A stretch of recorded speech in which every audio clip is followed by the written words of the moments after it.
Success is connecting with the world and making people feel. It's finding a way to bind together people who have nothing in common but a dream.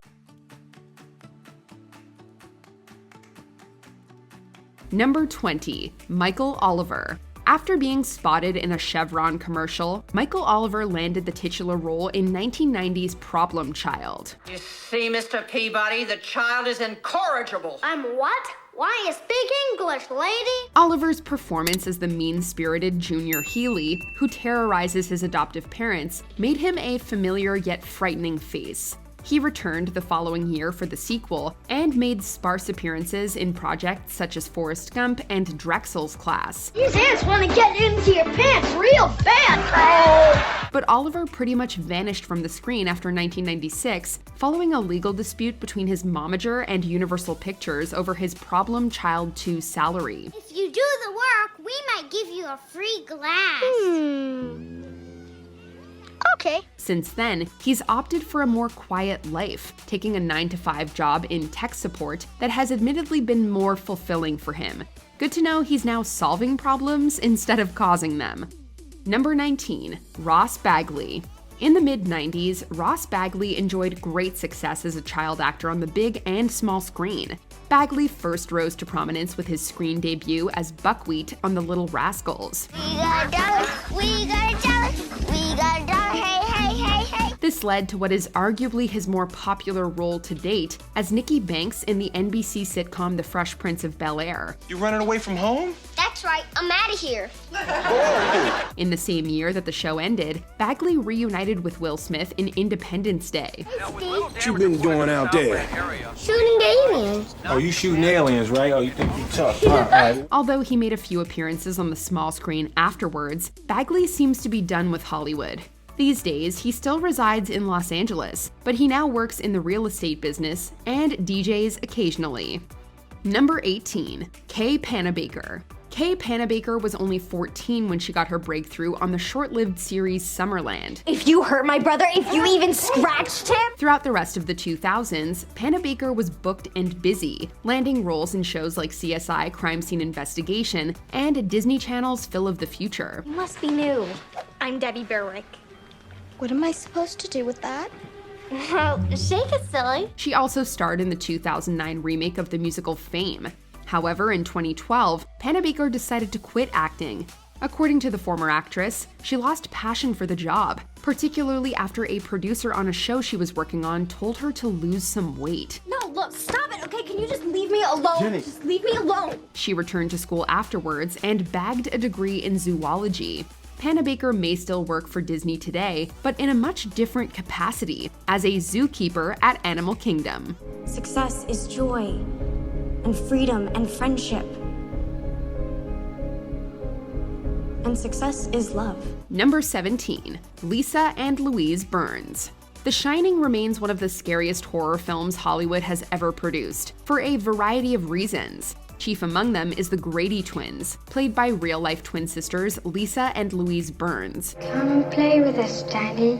With their matching blue dresses and spooky voices, the girls were a terrifying sight to behold, for just about anyone. But the once-in-a-lifetime role soon proved to be a stumbling block for their acting careers. The sisters were reportedly rejected from the Royal Academy of Dramatic Art as they were deemed professional actresses due to their appearance in The Shining. Lisa went on to study literature and became a lawyer, while Louise now works as a microbiologist and is a published scientist. Number 16, Angus T Jones. Even before he was a teenager, Angus T Jones was already a household name. Really? Yeah, it looks great with the stash. For over a decade, the Texas-born former actor starred as half-man Jake Harper on the CBS sitcom 2.5 Men. In 2012, while in their 10th season, Jones declared that he had become born again and would like to depart the show as its explicit themes went against his religious beliefs. I'm on 2.5 Men. I don't want to be on it. Please stop watching it. Please stop filling your head with Phil. After making an appearance on one episode of the web series Horace and Pete in 2016, Jones seemed to say goodbye to Hollywood for good. If he were to walk away, he'd likely be sued for breach of contract. You cannot be a true God-fearing person and be on a television show like that. Since then, he's branched out into the business world, teaming up with rapper Sean Combs' son Justin to found their own event planning company called Tonight. Number 15, Ashley Brio. Ashley Brio is known for one role, the popular cheerleading captain Kate Sanders on the Lizzie McGuire series and its subsequent theatrical movie. Oh, good! You finally found a look that works for you! But it's not like Brio had starred in other projects that weren't just as successful. In fact, other than a guest appearance in the TV show One-on-One, the only credits to her name are for the Kate Sanders role. I'll be taking the bed by the window. You don't mind, do you? Yeah! After Lizzie McGuire ended its run in 2004, Brio seemingly left acting behind. She attended the University of Denver, where she attained a law degree, and has worked as a criminal defense attorney ever since. Many hoped to see Brio back on their screens for the Lizzie McGuire reboot, but those hopes were dashed when the show was canceled. Number 14, Danielle Spencer. To date, Danielle Spencer is still recognized for her performance as the audacious Dee Thomas on ABC's What's Happening. Why didn't you comb her hair before she came? While on the show, Spencer was involved in a serious car accident that claimed the life of her stepfather and left her severely injured. My mom, has been everything, and also my stepfather, who was the one who introduced me into acting in the first place. She returned for the 3-season sequel series What's Happening Now while studying veterinary medicine at the University of California, Davis. Well, look who's talking. Spencer soon focused on her new profession, although she found a way to merge both fields by appearing as a veterinarian on the 1997 Oscar-winning film As Good as It Gets. Sadly, Spencer has continued to suffer health challenges as a result of her 1977 car crash, which admittedly has changed the way she approaches treating animals. It helped me to be able to relate to animal pain even more so. It made me want to try to arrive at maybe the source of the animal's pain. Number 13, Stacy Keenan. I guess I won't be showing my face in public anytime soon, for I am the daughter of Schmutz. In 1987, the then 12-year-old Stacy Keenan won a Young Artist Award for her work on the first season of My Two Dads. Hey Corey, ready for a date? She appeared on the show for 2 more seasons before landing a role on the ABC and later CBS sitcom Step by Step. In the 2000s, Keenan transitioned to the big screen, starring in multiple projects while earning a law degree from the Southwestern Law School. Why am I wasting my time on you? You're nothing but a drooling, illiterate imbecile. Hey, it's better than being a stuck-up, man-hating know-it-all. You may know her as Stacy Keenan, but these days she goes by her birth name, Anastasia Sargosky, and works as a deputy district attorney for Los Angeles County. She has also taken up lecturing, having returned to her alma mater as an adjunct associate professor of law. Number 12, Carrie Hen. Newt, are you okay? It's no small feat to make your screen debut in a major Hollywood blockbuster. That was the reality for Carrie Hen, who, at age 9, was cast as Rebecca Newt Jordan on James Cameron's Aliens. While many may see such an opportunity as a great launching pad for a successful acting career in Hollywood, Hen felt quite the opposite. She wasn't too enthusiastic about her sudden fame and instead chose to live a normal life, close to her family. You were natural. You didn't come from kid movie world or TV world, did you? No, not at all. I was actually discovered in my school cafeteria. After graduating from California State University with degrees in liberal studies and child development, Hen fulfilled her lifelong dream of becoming a teacher. Nevertheless, she remains grateful for her Aliens experience, appearing at Comic-Con for the film's 30th anniversary in 2016. I teach 4th grade. Come on, man, you teach 9-year-olds. Which is ironically the age I was when I did Aliens, right? I know! Number 11, Barrett Oliver. Decades after its original release, The Neverending Story has held up as one of the most fascinating children's adventure films ever. It starred Barrett Oliver as Bastian Balthazar Bucks, a young boy who is drawn into the fantasy world of a book he finds.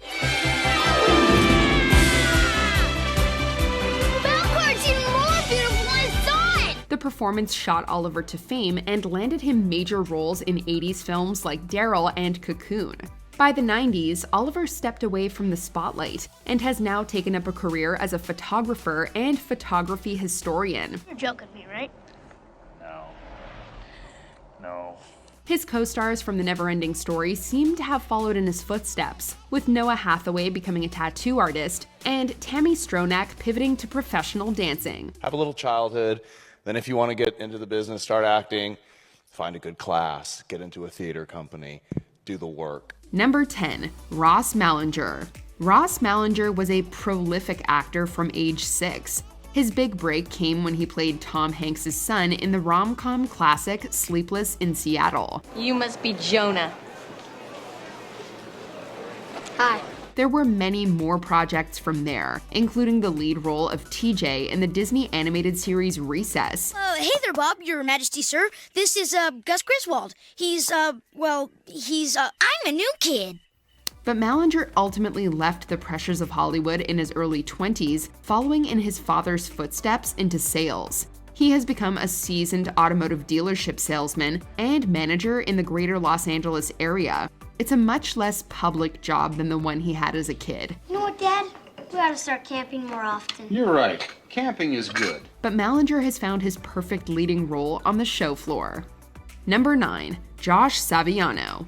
The classic sitcom The Wonder Years didn't just follow Fred Savage's coming of age. It's called a yarmulke, and for your information, it happens to be a very big deal. I get to stand up in front of all my friends and my whole family and say prayers and make this big speech and stuff. Josh Saviano captured audiences for 6 seasons with the trials and triumphs of Kevin Arnold's nerdy best friend, Paul Pfeiffer. I feel like such a jerk up there. No, you're good. He had this big thing hanging from your nose, but you were good, butthead. Unlike his castmates, Saviano didn't follow the entertainment industry into adulthood, at least not directly. He went to Harvard, of course, studied law. He's still allergic to everything. As a partner at the law firm Morrison Cohen, he specialized in artists' intellectual property disputes and other financial transactions. But over time, you develop a secondary persona. What would Paul do? And there did come a time when there was a distinction between what would Paul do and what would Josh do. He eventually used his expertise in creative entrepreneurship to found the startup companies Act 3 Advisors and Spotlight Advisory Group. Saviano may no longer be in the spotlight himself, but he is dedicated to handing it to a new generation of artists. Number 8, Charlie Korsmo. Hey, kid. What's your hurry? Where are you going? Stop him! Take it easy. Charlie Korsmo stole the show in several cult classics of the 90s. Jeez, this is incredible! What are we waiting for? Let's get him! He is particularly known for his award-nominated roles as the title character's protege in Dick Tracy and Peter Pan's son in Hook. You are the man. You're Peter Pan. But just when it seemed like he was going to blow up in the new millennium, Korsmo decided to change direction in college. He graduated with a physics degree from MIT and worked in the public sector before completing his law studies at Yale. Please join me in giving a warm welcome to Professor Charles Korsmo. Korsmo has become an esteemed legal scholar, even being nominated to the Barry Goldwater Scholarship's Board of Trustees by Barack Obama. Settling in Cleveland as a corporate law professor, Korsmo has followed his interests into a successful career. Number 7, Taran Noah Smith. Throughout the 90s, audiences watched Taran Noah Smith grow up as Mark Taylor, the youngest son on the hit sitcom Home Improvement. Look at all the wires in there. You know what all those wires do? Yeah, of course. By the time the show ended, he knew that acting wasn't for him and was excited to decide for himself what to do with his life. It's like having this one huge family that you go and you see every day. Smith built a career on his own terms as an entrepreneur, forming the vegan cheese brand Playfood, among other enterprises. In mid-2022, he became an integration technician for SpaceX. Smith may have left Home Improvement behind him, but he still built a lot with his own hands. The Home Improvement star is now fixing homes in real life. It is very strange. I'm now doing tool time for real. Number 6, David Dorfman. David Dorfman had an intense childhood, both on-screen and academically. Come on, we shouldn't be in a room. It's not a room anymore. The child actor broke out as Naomi Watts' son in the American remake of The Ring and its sequel. Why did you draw that house? She told me to. Who? Who told you to? The little girl. He also appeared in a number of other movies and TV shows. But his tenure on CBS's Family Law foreshadowed his ultimate ambition. A UCLA student at just 13 years old, Dorfman was a valedictorian graduate and Harvard Law student by 18. He was still acting regularly when he began an illustrious law career, but with multiple offices in the US House of Representatives, Dorfman now definitely has his hands full. Talk about scary success. Number 5. Peter Ostrom. A one-time actor achieving stardom is a rare treat. Peter Ostrom had that luck when he was recruited from a children's theater in Cleveland for the starring role of Charlie Bucket in Willy Wonka and the Chocolate Factory. Look, everyone, look, I've got it! The fifth golden ticket is mine! You're pulling our legs, Charlie. Ostrom's infectious wonder enchanted audiences alongside Gene Wilder's iconic antics. Come with me, and you'll be in a world of pure imagination. The 13-year-old was an overnight star, but had other priorities. His family had bought a horse, sparking Ostrom's interest in veterinary work. Since getting his doctorate from Cornell, he's become a highly successful vet and dairy consultant in New York. Between this fulfilling work and the occasional return to the spotlight to discuss his brief but memorable acting career, it looks like Ostrom got everything he ever wanted. Hey, try this, Grandpa! All right, Charlie, wait for me. Number 4. Jeff Cohen. Jeff Cohen spent his formative years during the 80s in the public eye. My name's Lawrence, so sometimes people call me Chunk. His breakout acting role as the clumsy but ultimately heroic Chunk in The Goonies made him an icon of the decade. Chunk! No, Captain Chunk! But rather than use this credit to build his acting resume, he cultivated a network on the business and legal side of the industry. By 1991, Cohen retired from acting to study law at Berkeley and UCLA. As far as like the sequel, I think it's great. I think I'm better off being a lawyer. As the head of his own Beverly Hills law firm, he has become a renowned Hollywood dealmaker. Though Chunk will live on as a slapstick icon, Cohen's much sharper business shuffle is just as legendary. Get them Chunksters! Let's get the hell out of here! Number 3. Juliana Rose Moriello. The popular children's show Lazy Town was not so lazy when Stephanie showed up. Hi, Uncle Milford. Oh, hello, Stephanie. Nice to see you. Her cheerful energy and dancing talents inspired young audiences to stay active and made actress Juliana Rose Moriello a household name. Bing, bang, digga-rigga-dong, funny words I sing when I am dancing. She ended her run with the show in 2008, leaving Stephanie to be played by Chloe Lang in the series' 2013 revival. Meanwhile, Moriello retired from acting and went on to get her master's degree from Columbia University. Seriously, where are all the kids and where do they play? Who is she? What is she talking about? Though many may be surprised that she is not working in performing arts, she's still dedicated to children's physical and mental health. Moriello is now a pediatric occupational therapist in Los Angeles, where she uses her many talents to support the activity of kids who need it most. Number 2. Mara Wilson. Do you know that book, Stuart Little? Yeah, it's one of my favorites. Mara Wilson gained instant recognition as the adorable daughter in Mrs. Doubtfire and the 1994 remake of Miracle on 34th Street. You're a very good Santa Claus. Thank you. Your beard's stuck on real tight. 90s kids may remember her most as the magical, mischievous Matilda in the cult classic film of the same name. According to a constitutional law book I read in the library, if you don't have one, you could lose your job or even go to federal prison. Wilson was poised to be one of Hollywood's breakout stars for the new millennium. However, the tragic death of her mother in 1996 left her feeling overwhelmed and longing for a more normal life. And she was like the first girl character that I was just like, she is so cool and that is who I want to be. Yeah. And I did get to be her. She's also said that she wanted more creative freedom, and she seems to have found it, becoming a writer across multiple media. This career has carried her back into the public eye as an advocate for progressive causes and mental health. She even takes on the occasional acting role for fun. Okay, I'm gonna do the pan-roasted turbot with fennel pollen aioli, prosciutto, burlati beans, parsnips, turnips, and carrots. So the turbot, yeah. Number 1, Danny Lloyd. 6-year-old Danny Lloyd made his acting debut in what he thought was a standard family drama. Did your mother ever say that to you? That I would hurt you? No, Dad. You sure? Yes, Dad. He was in fact playing Danny Torrance in Stanley Kubrick's The Shining, one of the greatest and scariest horror movies ever. Come and play with us.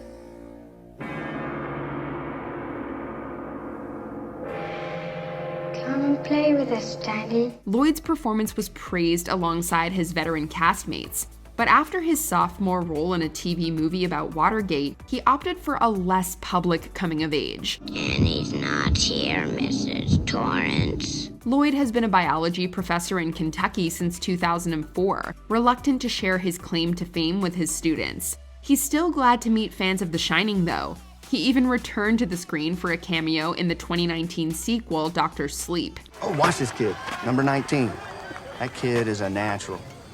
He hits the ball every time, like he can read the pitcher's mind. Dr. Lloyd otherwise feels he shined enough in the one role, and is equally proud of his career in academia. Red rum! Red rum! Red rum! Danny, what's the matter, hon? Red rum! Did you enjoy this video? Check out these other clips from MsMojo, and be sure to subscribe and ring the bell to be notified about our latest videos.